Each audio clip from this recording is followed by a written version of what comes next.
सिकंदर बहुत बड़ा बादशाह था, बहुत बड़ा बादशाह। सिकंदर लड़ाई करता करता अपने देश से बाहर चला गया, धीरे धीरे सारी पृथ्वी जीत ली और सिकंदर ये भूल गया कि मैं जहाँ जहाँ जा रहा हूँ काल भी मेरे साथ साथ चल रहा है। और एक दिन सिकंदर के पेट में दर्द उठा, पेट में बहुत भयानक दर्द हुआ। डॉक्टर बुलाए गए, सिकंदर को डॉक्टरों के पास लेकर गए, भर्ती कर दिया गया। डॉक्टरों ने जब सिकंदर को देखा तो कहा, सिकंदर अब तुम बचने वाले नहीं। सिकंदर कहता है, मैं ऐसे कैसे मर सकता हूं। सिकंदर ने अपने मुख से कहा कि मैं कैसे मर सकता हूं। कहा क्यों?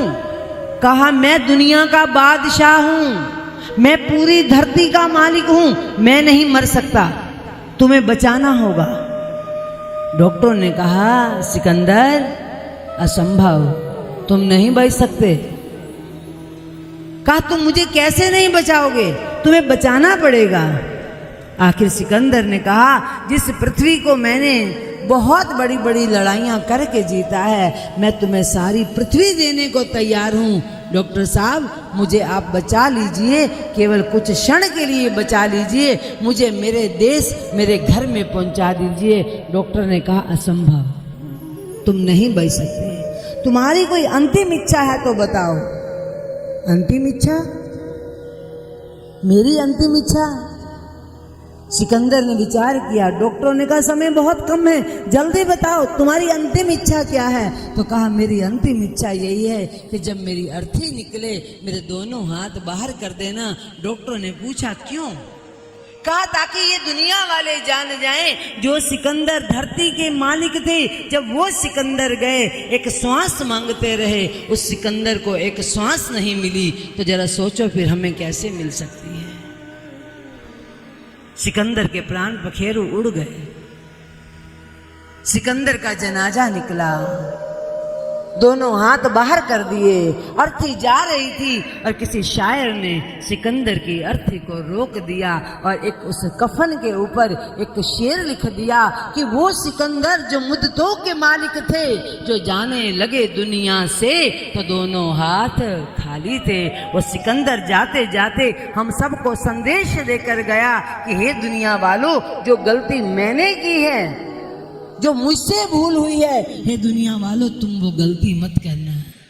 खाली हाथ आए हैं, खाली चले जाएंगे।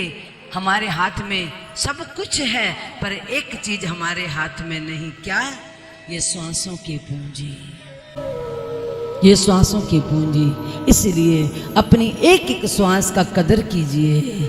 जब 10 मिनट 15 मिनट हो जाए बोलते हुए, तुरंत ध्यान देना चाहिए, अरे मुझे 15 मिनट हो गए बोलते हुए, 15 मिनट से मैं अपने राम को भूल गया, मैं अपने प्रभु को भूल गया और फालतू में इतनी श्वासें मेरी चली गई। जो चली गई श्वास वो लौट कर कभी नहीं आएगी। जो क्षण गुजर गया है वो लौट कर नहीं आएगा।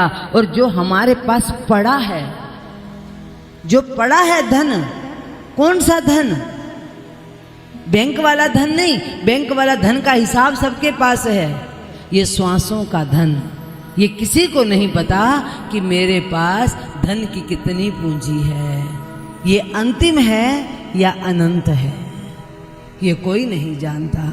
इसीलिए प्रहलाद जी कहते हैं, हे बालको, मनुष्य जन्म बहुत दिव्य है, बहुत दुर्लभ है। जिस प्रकार मैं हरि भजन करता हूँ तुम भी हरि भजन करो। आज सारे बालक प्रहलाद जी को घेर लिया कि प्रहलाद जी ये ज्ञान तुम्हें कहाँ से मिला? कहा मेरे देवर्षि नारद गुरु के द्वारा मुझे ये ज्ञान मिला।